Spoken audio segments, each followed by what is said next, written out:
My golden child sister wanted to raise my daughter, and my parents agreed. So I fought back in court and left them with nothing to say. Let me just get straight into it. If you grew up in a family like mine, you'd probably understand that there's always that one sibling who can do no wrong. In my case, that sibling was my younger sister, Sarah. Honestly, it's like my parents had already made up their minds when she was born that she was going to be the golden child. Meanwhile, I was stuck being the responsible one, the one who had to pick up the pieces whenever she messed up. Sarah always got away with everything. I'm talking about sneaking out at night, blowing off school, hanging with people who were definitely bad news. My parents? They had a million excuses for her. She's going through a phase, they'd say. She just needs to figure herself out. Meanwhile, if I so much as raised my voice, I'd get a lecture about respect and responsibility. It was exhausting. Things really started going downhill when Sarah was about 17. That's when she started getting really wild. She was going to parties every weekend, sometimes with people way older than her. Honestly, I don't even think she knew half the people she was hanging out with. I'd see her sneaking back into the house at 3 in the morning, barely able to stand, and my parents just turned a blind eye to it. She's young, they'd say. Let her enjoy her life. Well, that carefree life caught up to her. Not even a month after she turned 18, she got pregnant. Of course, it was by some random guy she met at one of those parties. She didn't even know his last name. It was one of those moments where I thought, okay, maybe now our parents will step in and make her face some responsibility. But nope, that's not how things went down. Sarah was freaking out when she found out she was pregnant. I mean, she wasn't ready for a kid. She could barely take care of herself, let alone a baby.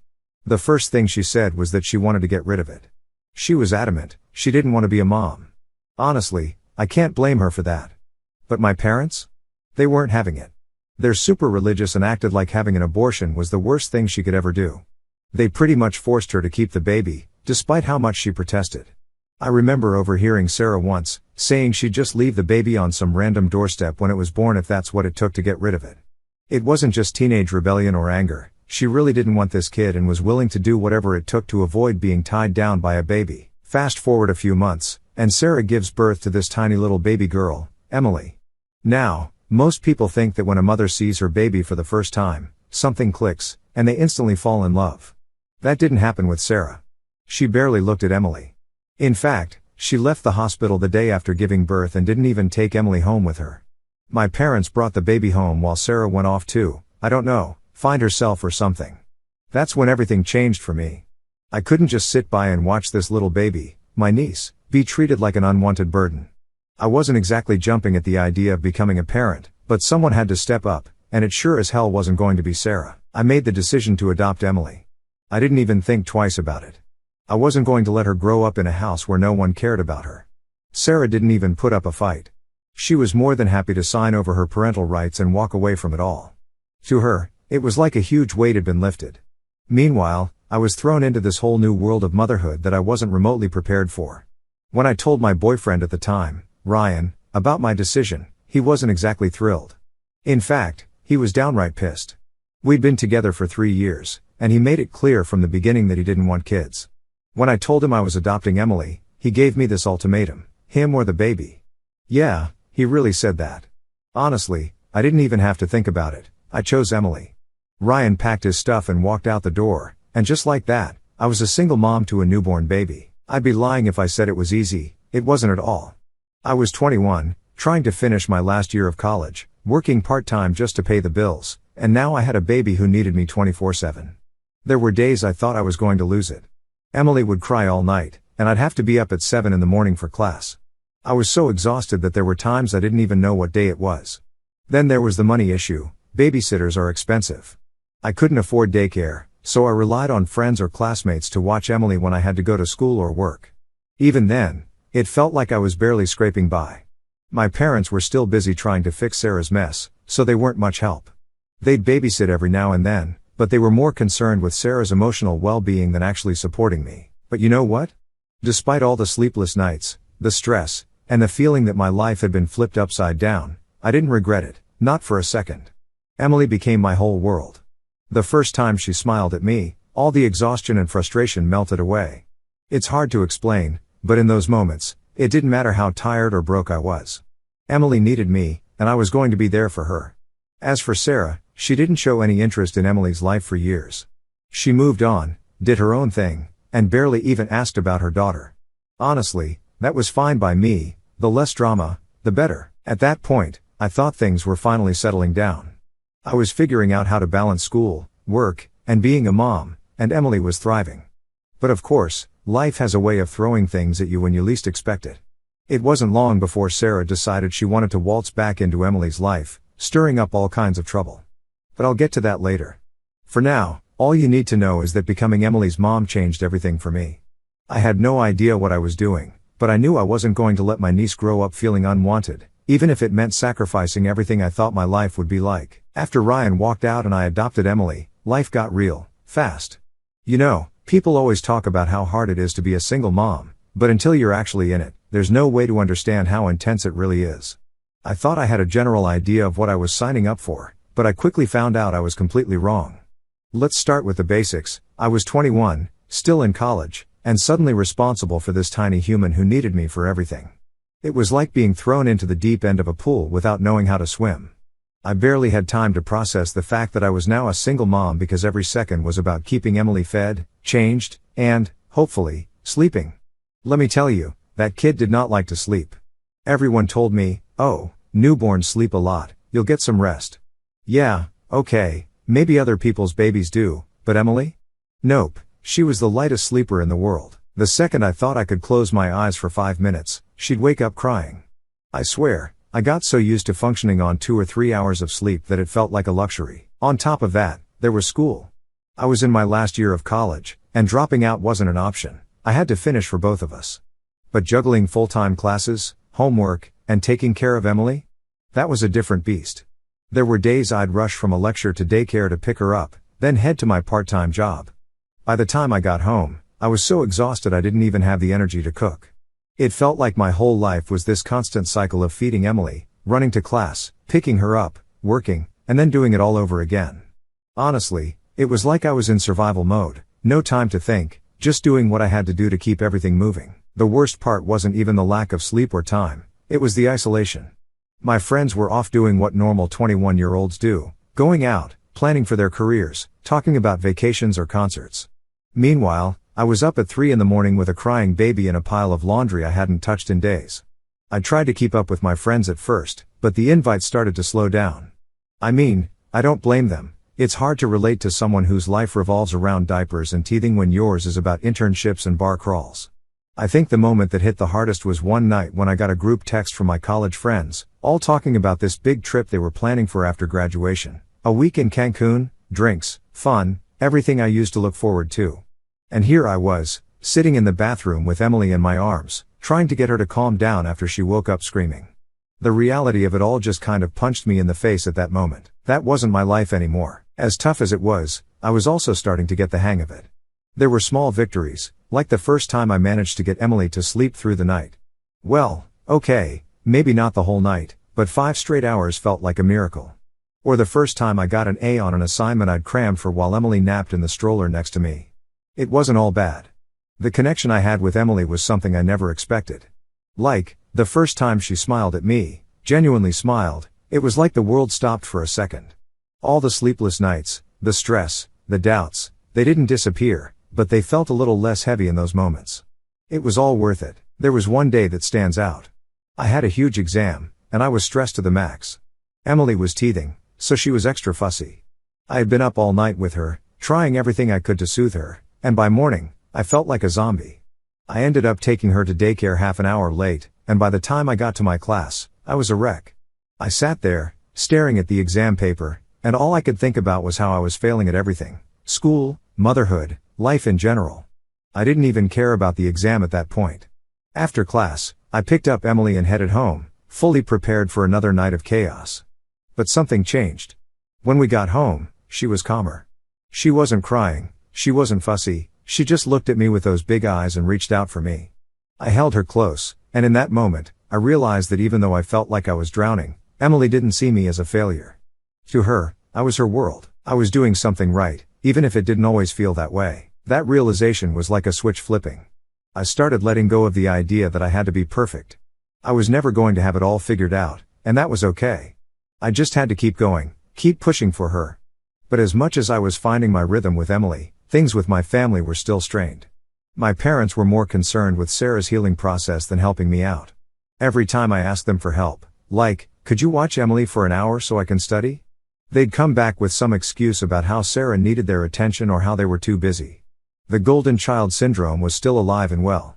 Sarah, who was living her carefree life without a single responsibility, somehow still managed to be the center of their world. It's like they'd forgotten about the fact that I was the one who stepped up for Emily when Sarah couldn't be bothered. It was infuriating, but at this point, I'd come to expect it. Rachel, my best friend, was the only one who really had my back during all of this. She'd drop by with groceries when she knew I didn't have time to shop or come over just to keep me company while I studied and Emily slept. I honestly don't know how I would have made it through without her. Things were finally starting to feel like they were under control. I mean, don't get me wrong, it wasn't easy by any means, but I had my routine with Emily, school was getting wrapped up, and I was finally getting the hang of this whole single mom life. But just when I thought I had it all under control, that's when Sarah decided she wanted back in. I hadn't heard from her in years, not a single call, text, nothing. Then, out of nowhere, she shows up at my parents' house for dinner one night, acting like the last 5 years didn't even happen. It was like she was coming back from a long vacation, ready to slide right into the role she abandoned. My mom was so excited to have her back, but I had a feeling in my gut that this wasn't just a casual visit. Something was coming. A few days later, Sarah calls me up. I'm not even going to lie, I didn't want to answer, but I did. The conversation was so weird. She was all like, I've been thinking a lot about Emily lately. I really want to get to know her. I didn't even know how to respond at first because the nerve of her to act like she hadn't disappeared for 5 years was blowing my mind. I asked her, why now? What's changed? She didn't have a good answer, of course, just the typical I've changed, I've grown up nonsense.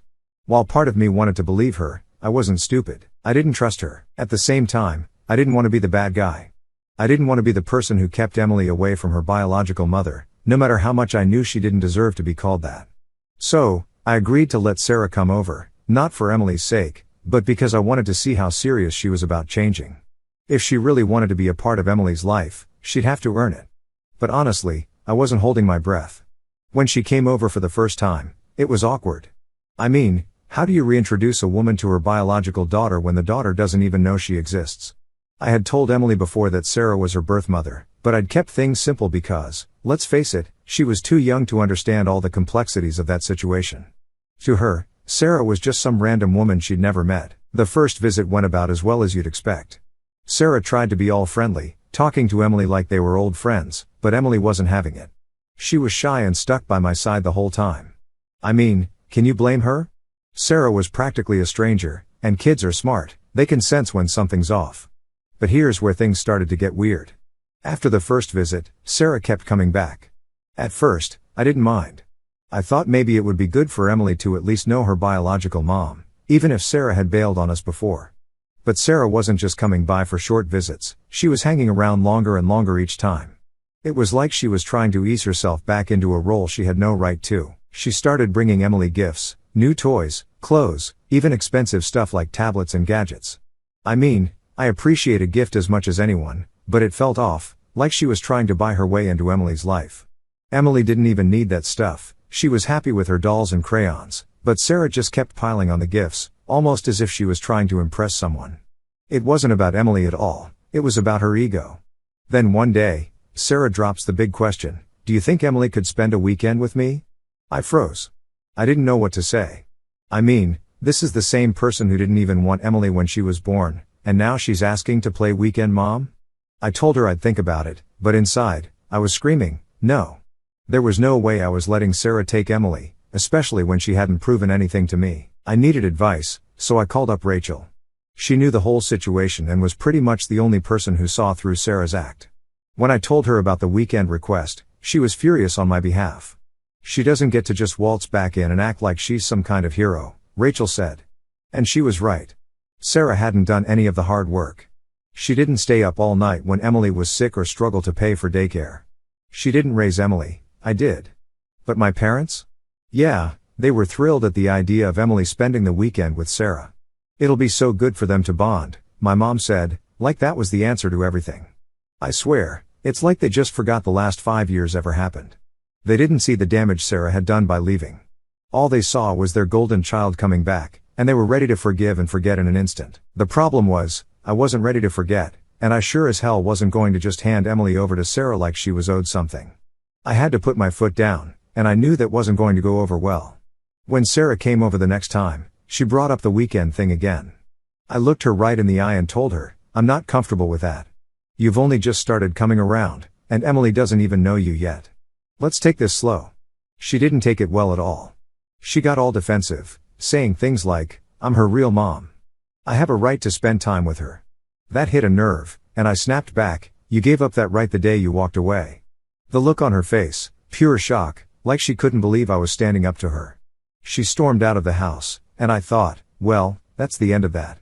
But no, it wasn't. Not even a week later, I started hearing from my parents about how upset Sarah was, how she just wanted to make things right, and how I was being too harsh. I couldn't believe it. My parents, who had barely lifted a finger to help me with Emily, were now coming to Sarah's defense. It was like I was the bad guy in my own story. They were acting like Sarah was the victim here, and it drove me insane. It was clear now that this wasn't going to be a simple let's reconnect situation. Sarah wasn't just back for a visit, she wanted something more, and I wasn't about to let her take what was mine. But the worst part? This was just the beginning. After Sarah's little meltdown at my house, I thought maybe she'd back off for a while. Maybe she'd realize that I wasn't just going to hand Emily over to her and that she'd have to earn her place in her life. But nope, that wasn't what happened. In fact, it seemed like things got worse after that, and this time, it wasn't just Sarah I had to deal with, it was my whole family. It started with my mom, of course it did. She's always had a soft spot for Sarah, and even after everything that happened, she still saw her as this innocent little girl who just made a few mistakes. A few mistakes? Sarah basically abandoned her child for 5 years, but somehow that never seemed to register with my mom. She called me a few days after the blow-up with Sarah and went on and on about how Sarah's really hurting right now. I had to stop myself from laughing. I mean, Sarah was hurting? What about me? I was the one who had been raising Emily all this time. I was the one who sacrificed everything to make sure Emily had a good life. But of course, none of that seemed to matter. Mom kept pushing, telling me how I should give Sarah another chance and how family is the most important thing. I'd heard that line a million times before, and every time, it was just an excuse for Sarah's behavior. Family is important, sure, but that doesn't mean you get to walk all over people and expect them to forgive you just because you share the same last name. But the worst part? It wasn't just my mom. Soon enough, I started hearing from other family members too. My aunt called, and the conversation went pretty much the same way. Sarah just wants to make things right, she said. You should let her be a part of Emily's life. Then my cousin chimed in with the same nonsense, telling me how Sarah had changed and how it would be good for Emily to know her biological mom. It felt like a full-blown intervention. Suddenly, people I hadn't spoken to in years were coming out of the woodwork to give me their opinions on my life. Of course, none of them actually knew the full story. They didn't know what it was like to be up all night with a newborn or to miss out on everything in your 20s because you had to prioritize someone else's life over your own. They didn't know how hard it was to juggle school, work, and raising a baby all on your own. But sure, they had plenty to say about what I should do. At first, I tried to be patient. I tried to explain to them that this wasn't just about giving Sarah another chance, this was about protecting Emily. I wasn't going to let Sarah swoop in now that Emily was older and act like she was the hero. She wasn't the one who had done the hard work, I was. But none of that seemed to get through to anyone. The more they pushed, the more frustrated I got. It wasn't even about Sarah anymore, it was about the fact that my family couldn't see the truth. They were so blinded by this idea of family unity and forgiveness that they didn't care about what was right for Emily. All they cared about was making Sarah feel better. Then came the ultimatum from my parents. I was sitting at home, trying to enjoy a quiet night with Emily, when my dad called. Now, my dad usually stayed out of the drama between me and my mom, so I wasn't expecting what happened next. We need to talk, he said. His tone was serious, and right away, I knew this wasn't going to be a friendly chat. He started off by telling me how my mom was really upset about the whole situation with Sarah, no surprise there, but then he hit me with this. We've been thinking, and maybe it's time for you to consider letting Sarah have joint custody of Emily. I just sat there, stunned. Joint custody? I couldn't believe what I was hearing. My own father was suggesting that I share custody of my daughter with the woman who abandoned her for 5 years? Dad, you can't be serious, I said. Sarah hasn't been there for Emily. I've raised her. She's my daughter. I know, he replied, like he was trying to calm me down. But she's still Emily's mother biologically, and she's trying to make things right now. It was like I was talking to a brick wall. No matter how much I explained that Sarah had given up her rights as a mother, they just didn't get it. In their minds, Sarah was still Emily's mom, and I was the one standing in the way of a reunion. The whole conversation left me feeling drained. It was like no matter what I did, I couldn't win. My parents were always going to side with Sarah, and it didn't matter how much I had done for Emily or how hard I had worked. To them, Sarah would always come first. After that call, I started to pull back from my family. I just couldn't handle the constant pressure anymore. Every time I talked to them, it felt like they were trying to guilt trip me into giving Sarah what she wanted, and I wasn't about to let them make me feel like I was the bad guy for protecting my daughter. Rachel, thank God, was my rock during all of this. She kept reminding me that I wasn't crazy, that I was doing the right thing by standing my ground. "You're Emily's mom, not Sarah," she'd say. "Don't let anyone tell you otherwise." But as much as I tried to stay strong, the stress was getting to me. I started having nightmares about losing Emily, about Sarah coming in and taking her away. I'd wake up in a cold sweat, my heart racing, and it would take me a few minutes to calm down and remind myself that it wasn't real. But the fear was still there, lurking in the back of my mind. The more my family pushed, the more I started to wonder if they were right. Was I being too harsh? Should I let Sarah have more of a role in Emily's life? I knew deep down that I wasn't wrong, but when your own family turns against you, it's hard not to question yourself. Every day felt like a battle, and I was getting tired of fighting. Then came the moment that pushed everything over the edge. My mom showed up at my house unannounced, with Sarah in tow. I wasn't prepared for it, and honestly, I think that was the point. They wanted to catch me off guard, to get me to agree to something I wasn't ready for. My mom started off with her usual lines about family and forgiveness, but I could tell there was something more going on. Then she hit me with it. "We've talked to a lawyer, and Sarah's thinking about taking legal action to get custody of Emily." I felt like the ground dropped out from under me. Legal action? My own sister was going to try and take my daughter away from me? That's when I realized this wasn't just family drama anymore. This was about to become a full-blown fight, and I wasn't going to back down. After my mom dropped the whole Sarah's thinking about legal action bomb on me, things got real, like, really real. I wasn't just dealing with family drama anymore. This was turning into an actual fight for Emily, and the thought of losing her scared the hell out of me. The first thing I did was call Greg, the lawyer I'd been working with. I wasn't about to take any chances. I needed to know exactly where I stood legally because I had no idea what kind of lies Sarah might try to throw at the court. Greg was calm, like always, which helped me feel a little less panicked. He reassured me that I had a strong case. Emily had been in my care since birth, I had legal custody, and Sarah had abandoned her for 5 years. Still, there was that nagging fear in the back of my mind. Courts can be unpredictable, and when it comes to family law, things can get messy fast. I knew I needed to prepare for the worst, so Greg and I went over everything, every document, every piece of evidence I had. Photos, medical records, school reports, anything that proved I was the one who raised Emily. Sarah had nothing. She might have been Emily's biological mother, but that was the extent of her involvement, and I wasn't about to let her waltz into court and act like she'd been some kind of victim. But even though I was getting everything lined up, the emotional toll was killing me. Every night, I'd lie awake in bed, staring at the ceiling, just imagining what it would be like if Sarah somehow won. What if she convinced the judge that I was keeping Emily from her? What if the court actually gave her joint custody? I mean, this was my daughter, the little girl I'd raised from day one. The idea of losing her, even for a weekend, was unbearable. On top of that, my family wasn't letting up. My mom kept calling, trying to talk some sense into me. She actually said I should just agree to joint custody before things got ugly. Ugly? They were already ugly, and now she was acting like I was the one who was making it worse. My dad wasn't much help either. He'd just say things like, "Maybe this is what's best for everyone." Everyone except Emily and me, apparently.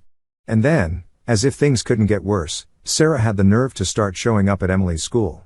The first time, she was just standing outside at pickup, watching from across the street. I don't know if she was trying to intimidate me or what, but it freaked me out. I didn't say anything to Emily about it because, honestly, she didn't even recognize Sarah. That's how much of a stranger Sarah was to her. But I knew this was Sarah's way of trying to get under my skin. I had to get the school involved. I told them not to let Sarah anywhere near Emily unless I was there, and thankfully, they were really understanding. But it felt like I was being watched all the time, like Sarah was just waiting for me to slip up. The court date finally came, and I was a nervous wreck. I walked into that courtroom, and there she was, Sarah, with my parents sitting right behind her. I can't even explain how betrayed I felt seeing them there. They were supposed to be my parents, supposed to support me, but no, they were sitting there backing Sarah up, like she hadn't completely bailed on her daughter's life. The hearing itself was tense. Greg laid everything out, how I'd adopted Emily, how Sarah had abandoned her, how I'd been the one to provide for her in every way. He was calm, collected, and professional, while Sarah's lawyer tried to spin some story about how Sarah had turned her life around and how she just wanted to reconnect with her child. It was the same sob story she'd been feeding my family for months, but this time, it didn't fly. Then Sarah got up to testify, and man, was that something. She talked about how she was young and scared when she had Emily and how she regretted not being there for her. She even started crying on the stand, trying to play the sympathy card. But I wasn't buying it, and neither was the judge. There was no way Sarah could explain away 5 years of complete absence, no matter how many tears she shed. When it was my turn to speak, I was shaking, not because I was scared of Sarah, but because the weight of everything hit me all at once. I wasn't just defending my right to be Emily's mom, I was defending our entire life together. I told the court everything, how I'd been there for every milestone, every scraped knee, every late-night nightmare, how I'd done it all without any help from Sarah or my parents, and, most importantly, how much Emily meant to me. By the end of it, I could barely hold it together, but I knew I had to stay strong for Emily's sake. The judge took a while to deliberate, which felt like an eternity. I kept glancing over at Sarah, who looked nervous for the first time. My parents wouldn't even make eye contact with me. I think, deep down, they knew Sarah didn't stand a chance. Finally, the judge made the ruling. Sarah's petition for joint custody was denied. Emily was staying with me, where she belonged. I can't even describe the wave of relief that hit me when those words came out of the judge's mouth. It was like I could finally breathe again. But even though I won the case, things weren't perfect. My relationship with my parents was shattered. I didn't even speak to them after the hearing. I just grabbed Emily and walked out of there. I didn't have anything to say to them anymore. If they wanted to side with Sarah, that was their choice, but I wasn't going to let them back into my life after what they did. As for Sarah, I haven't heard from her since the court ruling. I'm not naive enough to think she's gone for good, but for now, she's out of the picture, and that's all I care about. These days, things are starting to feel normal again. Emily and I are back in our routine, and we're happy. It's just the two of us, like it's always been, and I'm okay with that. Family isn't just about blood, it's about the people who are there for you, who support you no matter what. And if that means cutting off the toxic people, so be it. At the end of the day, I know I made the right choice. Emily is safe, and she's with the person who loves her more than anything in the world. That's all that matters.